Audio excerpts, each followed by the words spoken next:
Hello जी, अस्सलाम वालेकुम। मेरे आज के व्लॉग में आप सबको खुशामदीद। मैं उम्मीद करती हूँ कि आप जहाँ भी रहे खुश रहे, आबाद रहे, अच्छा खाए, अच्छा पिए और अपनों के साथ सुकून की ज़िंदगी गुजारे।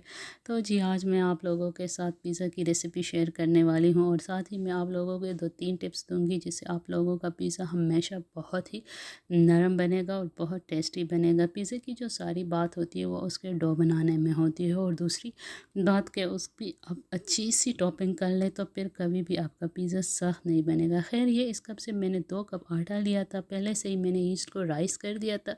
2 कप आटे के लिए 8 ग्राम का एक साशे इनफ होता है। खैर, मैंने उसमें एक एग भी डाल दिया था, और साथ ही मैंने 1 कप गर्म पानी। 2 कप अगर मैदा है तो आप उसमें 1 कप पानी डालेंगे। आहिस्ता आहिस्ता थोड़ा थोड़ा सा डालना होता है ताकि बहुत ज़्यादा हमारा आटा नरम भी ना रहे। खैर, आटे को अच्छे से गूंदना है। जितना आप टाइम दे सकते हो आटे को, उतना ही आपका अच्छा सा डो बन जाएगा और पिज़्ज़ा भी उतना ही नरम और फ्लफ़ी सा बनेगा। खैर, ये देख लें आप मेरे आटे की कंडीशन किस तरह, कितना नरम सा है और इसमें कोई भी गिल्टी वगैरह नहीं है। बहुत एकदम से अच्छा सा आटा गूंद लिया है मैंने। आटे को गूंदने के बाद हम इसके ऊपर डालेंगे थोड़ा सा ऑयल, क्योंकि अभी हमने इसको रेस्ट करने के लिए रखना है। तो मैं तो तकरीबन 2 घंटे इसको रेस्ट दूंगी, क्योंकि यहाँ पर इतनी ज़्यादा गर्मी नहीं है तो थोड़ी टाइम लगता है आटे को राइस होने में। आप लोग देख लें कि जो वेदर चल रहा है उस हिसाब से आप उसको टाइम दे दें। अगर बहुत ज़्यादा गर्मी है तो 1 घंटे में भी बहुत अच्छे से आप लोगों का आटा बिल्कुल रेडी हो जाएगा। खैर, उसको ऑयल लगाने के बाद मैंने उसको अच्छे से कवर कर लिया, क्योंकि अगर इसमें एयर जाएगी ना तो फिर मुश्किल है कि आप लोगों का आटा राइस हो जाए। उसको अच्छे से या क्लिंग रैप के साथ कर ले या किसी भी एयर टाइट बॉक्स में डाल के उसको अच्छे से बंद कर ले। खैर, मैंने मज़ीद उस पर प्लेट भी रख दी थी ताकि अच्छे से वो कवर रहे। खैर, 2 घंटे बाद जब मैंने देखा तो मेरा दिल इतना खुश हुआ। मैंने कहा चलो जी, शुक्र है आटा सही गूंद गया है ना, तो बस अब कोई टेंशन नहीं है, क्योंकि अब तो बाकी काम तो बेकिंग तो इजी है। अब उसको बेक करना है, उसकी टॉपिंग करनी है और बेकिंग। लेकिन सबसे असल चीज़ आटा गूंदना होता है। आटे की पहली टिप यह है कि एक तो जो पानी आप यूज़ करें वो थोड़ा सा गर्म होना चाहिए। दूसरा, एक साशे एक दो मतलब लार्ज पिज़्ज़े के लिए इनफ होता है। उसमें आप कंजूसी ना करें कि थोड़ा छोड़ दें या ज़्यादा करें तो भी मुश्किल ही होती है। खैर, अब इस आटे को उसे निकाल के हमने दोबारा हाथ से भी थोड़ा सा गूंदना होता है, क्योंकि उसकी एयर वगैरह निकालनी होती है। इसका जो इस वक्त की ये प्रोसेस है ये थोड़ा सा मुश्किल होता है, क्योंकि आटे को हम फैलाते रहते हैं कि सारा मैदा है तो वो मुश्किल से बड़ा होता है। लेकिन खैर, अच्छी चीज़ खाने के लिए मेहनत तो करनी पड़ती है। तो मैंने उसको थोड़ा सा फैलाया, फिर मैंने उसको छोड़ दिया, फिर मैं इसको फैलाऊँगी, फिर छोड़ दूँगी। साथ ही साथ मैंने कहा मैं जो पैन है उसमें भी ग्रीस मैंने लगा लिया, और फिर मैंने इसको अच्छे से फैला के पैन में रख दिया। जब इसमें अब फोर्क के साथ मैं छोटे छोटे सुराख करूँगी तो फिर बस आप समझ लें कि अब ये दोबारा से श्रिंक नहीं होगा। और ये मैं चीज़ डालूँगी, श्रेडेड चीज़ है तो ये बहुत अच्छी लगती है पिज़्ज़े में। खैर, अब जब अच्छे से आपका डो वो सारा हो जाए और पैन पे आप उसको फैला लें तो फिर हम उस पर डालेंगे सॉस।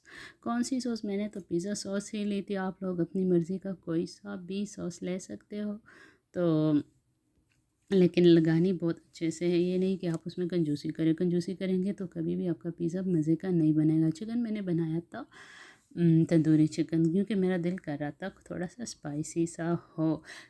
अच्छा जी, अब मैं आप लोगों को सेकंड टिप बता दूँ कि सेकंड टिप में ये है, पिज़्ज़े की टॉपिंग जितनी ज़्यादा होगी कि जितनी अच्छी होगी उतना ही आप लोगों का पिज़्ज़ा सॉफ्ट बनेगा। जैसे कि आप लोगों ने पहले ही हाईलाइट में देख लिया था पिज़्ज़ा मेरा कितना सॉफ्ट था। वजह उसकी ये है कि टॉपिंग मैंने ज़्यादा की थी। बाज़ लोग कहते हैं नहीं भाई, हम मेरा पिज़्ज़ा सख्त बन गया, सख्त बन गया। भाई, कंजूसी करोगे, कम चीज़ें डालोगे तो पिज़्ज़ा सख्त ही बनेगा ना।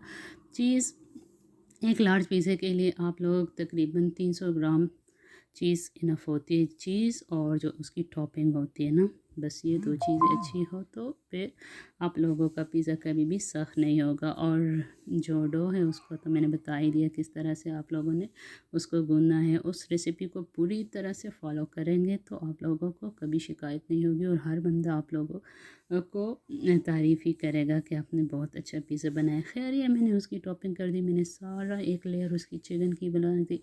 फिर चिकन के बाद मैंने उस पर प्याज डाला जो मैंने क्यूब में काटे थे, टोमेटो डाले मैंने उस पे, और जो शिमला मिर्च है वो डाले, और ऑलिव मैंने उसमें डाल दिए, क्योंकि ऑलिव के बगैर पिज़्ज़े का मज़ा ही नहीं आता। ये थोड़े से मैंने छोड़ दिए हैं। ये अब जब मैं इसमें सारा चीज़ डालूँगी तो उसके बाद मैं थोड़े से ऊपर से भी डालूँगी, क्योंकि बहुत ज़्यादा अच्छे लगते हैं। ऊपर में भी जो ये वेजिटेबल्स नज़र आते हैं ना, तो बहुत मज़ा आता है। लेकिन ये चीज़ डालते हुए ना आप लोगों ने बिल्कुल भी कंजूसी नहीं करनी। अच्छे से चीज़ डालेंगे तो बहुत अच्छा सॉफ्ट सा पिज़्ज़ा बनेगा। खैर ये सारा मैं इस पे डाल रही हूँ, और साथ ही मैंने ओवन को प्री हीट कर दिया है 400 डिग्री 400 फ़ारेनहाइट पे। प्री हीट इसलिए कि अगर आप ठंडे में रखोगे तो भाई कहाँ से वो राइस होगा। पहले से ही ओवन को हीट कर लेना है 400 पे, और अगर सेल्सियस में है तो फिर 200 सेल्सियस हो जाएगा।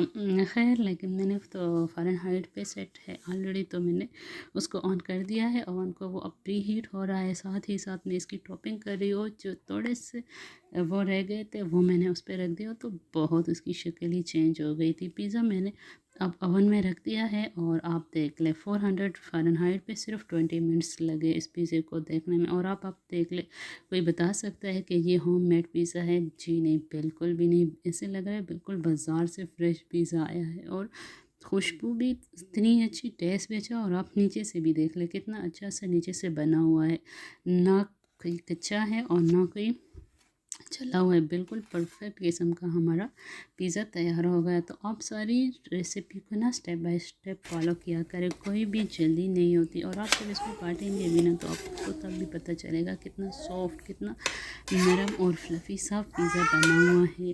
तो जी आप लोग मुझे ज़रूर बताएं, इतनी मेहनत मैंने की है इस पिज़्ज़ा के बनाने में, तो ज़रूर मुझे बताएं कि आप लोगों को पिज़्ज़ा कैसे लगा। और वीडियो को ज़रूर लाइक भी कीजिए, क्योंकि इतनी मेहनत से मैं आप लोगों को वीडियोस बनाती हूँ, क्योंकि यह बहुत मसला होता है हलाल पिज़्ज़ा मिलने में।